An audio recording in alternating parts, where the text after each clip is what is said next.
Asante ndugu mwandishi wa habari. Kazi kubwa imefanyika, na leo mama anapokwenda kulihutubia bunge anakwenda kuonyesha Watanzania ni kwa jinsi gani serikali yake imefanya kazi nzuri, na wabunge wote waliopo ndani ya bunge la Jamhuri ya Muungano wa Tanzania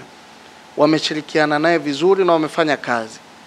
na wanaporudi huku majimboni kwa ajili ya kutafuta nafasi ama kutetea nafasi walizokuwa nazo,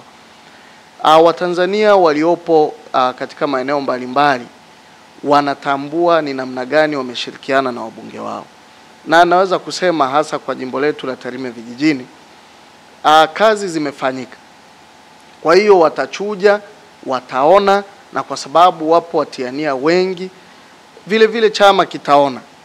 ni nani sasa aweze kupeperusha bendera, kwa sababu utaratibu wa chama chetu ni wa kupeana nafasi, kupeana vijiti. Kwa wakati mwingine unaweza ukaona mtu huyu kwa sasa